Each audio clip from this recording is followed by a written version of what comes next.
Okay, I edited a 3D fish finder or sonar to help me catch more fish in 2018. And one of my problems with Dragonfly is it does not have the recording capability, and I have to keep taking screenshots after screenshots, and it's a pain in the neck. The other problem I have is it doesn't have the sight imaging capability. This new Axiom 3D fish finder have not only the down vision, the traditional sonar, but it also has the sight imaging capability. So I can see, the fish. I can find the fish, see the fish as I cruise down the river or the lake. I'll be able to see out to 300 feet on either side of my boat. So basically, 100 yards on each side of my boat. That's 200 yards from my boat on the side. So that is amazing.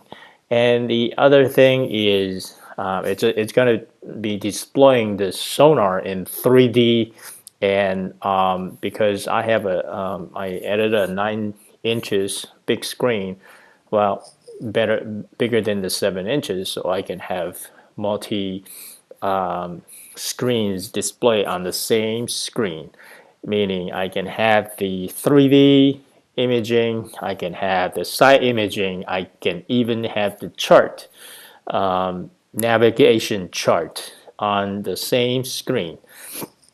So it's pretty complicated, and everything is displayed on this screen as I cruise down the river. And I cannot just keep my eyes on this fish finder while I'm driving on the boat, and that's why I want to record whatever it's displayed on the fish finder. Okay, so that when I get to my fishing spot, or when I pass a school of fish, I will be able to circle back. But more importantly, if I see any sunken ships that I miss when I'm driving down the river while I'm cruising, and when I get home, I'll be able to review the recorded sonar images again, and then be able to, when I go out next time, I'll just make an effort to go out to that particular spot and then find that sunken treasure. So that's why I created this video for you viewers to follow and be able to do the same recording if you happen to have a 3D fish finder that's manufactured by Raymarine. Here we go. So the first thing you need to do is you need to so the two reasons that I wrote here, to find the underwater structures, for fishing holes, where the humps and the flats and the steep drop-offs where the fish tend to congregate and hide. The other reason is sunken ships, and other than the reasons I just described to you. So the first thing you need to do is you need to prepare your multi-display sonar. Um, and I just passed it, so I'm gonna rewind this recording back, and so the skipper is the user, a default user that came with this multifunction display. And the thing about this display is the as you can see, this multifunction display can display the navigation chart and also the fish finder, and also radar, the quantum radar, or the digital or the analog radar. It's quite amazing what this thing can do. And also it can connect to the audio entertainment system through Wi-Fi or the network connection cable, and it also can connect to the thermal camera camera to record your cabin, or your entire boat. So it's pretty amazing, this this multifunction display.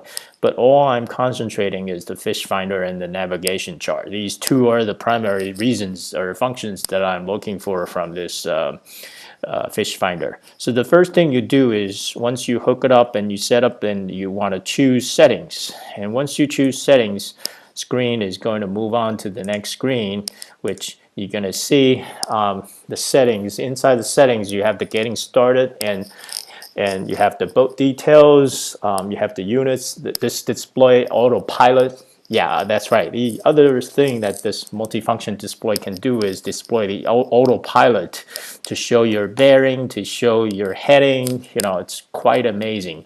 And the networking to show how many other multifunction display you have linked to this this Axiom fish finder. For my unit, it's a Axiom 9 inches real vision, meaning three-dimensional vision.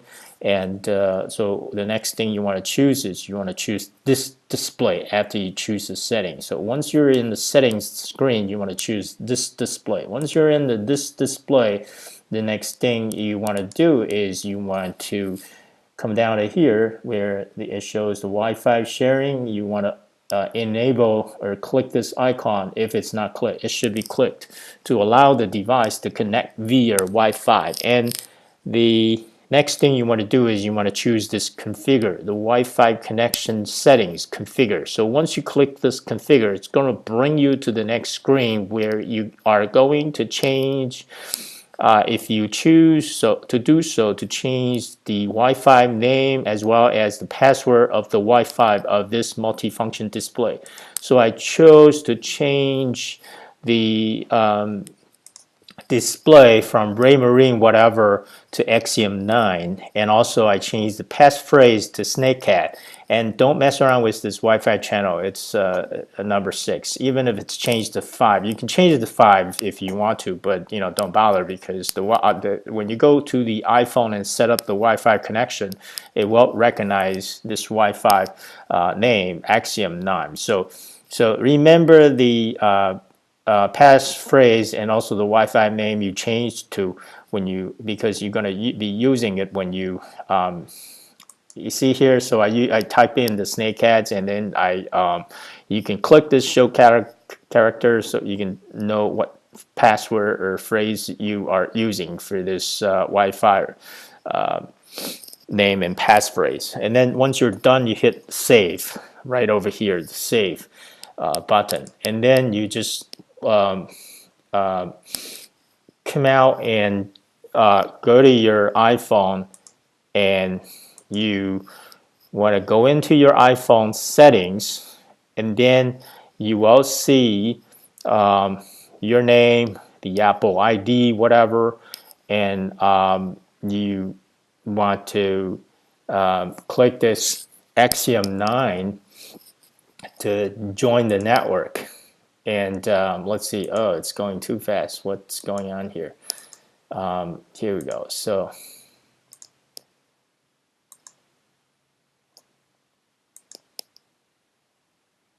okay, so yeah, so basically after you set up your multifunction display Wi-Fi name and password, you want to go out of your multifunction display, and you want to go to your iPhone, and there are 5 steps to set up this recording process. The first thing you do is on your iPhone. So the first thing you do on your iPhone, you want to download and install RED Remote. That is the mobile app for iPhone, and or you can download the RED Control mobile app for iPad from the iTunes store or the Android application store or the Amazon store, which I didn't write down here, but it's also available on the Amazon store. And all these mobile apps by Raymarine are totally free, so you don't have to pay a dime when you go to these stores to download them. Next thing to do is it's not really free, it's actually included in the purchase price of the unit. So the next thing you want to do is go to your iPhone settings and enable Wi-Fi, and choose well, it should have been Axiom 9 in my case, or something similar to join the Wi-Fi network, because I changed this default, the Wi-Fi name default to Axiom 9 from Raymarine MFD, whatever.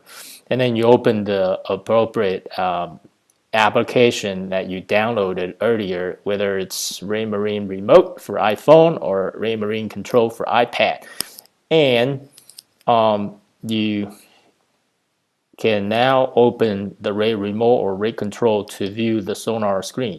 And once you see the sonar images on your iPhone, then you go back to settings on your iPhone and choose control center.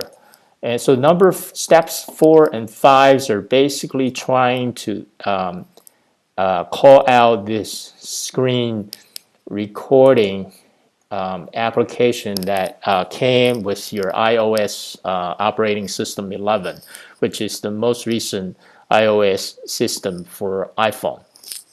So all you have to do is go back out and go back into the settings of your phone and choose Control Center and the Customize Controls next, and then add screen recording by tabbing the green plus icon and then exit settings, because at this time after you finish step 4 you basically are done. But number 5, you need to call out this home recorder or screen recorder in order to record. So once you by swipe your finger from the home key at the bottom of your iPhone upward to bring out the recorder. Once you bring that out, you can hit this red button, the record button to start recording, or and when you're done, just do the same thing. Swipe your finger from the home key at the bottom of your iPhone upward to bring out the recorder again, and then hit stop. Hit this button to stop recording. Then you're done. So the following screen is me just simply showing you how to set up to join the Wi-Fi that you set up, which is, for my case, it's Axiom 9. And then once you enter the snakehead or the passphrase of the Wi-Fi, then you will see searching. Your iPhone is actually searching for this multifunction display, and then you open the remote to display the sonar images on your iPhone. Okay, and then you can see connecting to, as you can see just now, it was saying, where is it? See that? Connecting to Axiom 9 RV and serial number, whatever. So and then once you know the sonar image is displayed, all you have to do is you just swipe your iPhone home button upwards to bring up the screen recorder icon, and hit the recording button here. As you can see, I have a circle in red, and now you should be able to see the sonar images on your iPhone. Okay, so this screen here is simply that I'm trying to, because I have the Navionics navigation chart that's in the package that I purchased. So I have this Navionics contour map. So I'm searching for Burke Lake because I'm looking to catch my first muskie fish in the Burke Lake. It's a 218 acres, so I'm trying to prepare to read the contour map in order to catch my first muskie. In any case, this is it. This is how you record sonar images on Axiom 9, and when this is the icon, the record stop button, and so this is how you record the sonar images. And subscribe for more amazing Axiom 3D fish sonar images video that will come soon. So stay tuned.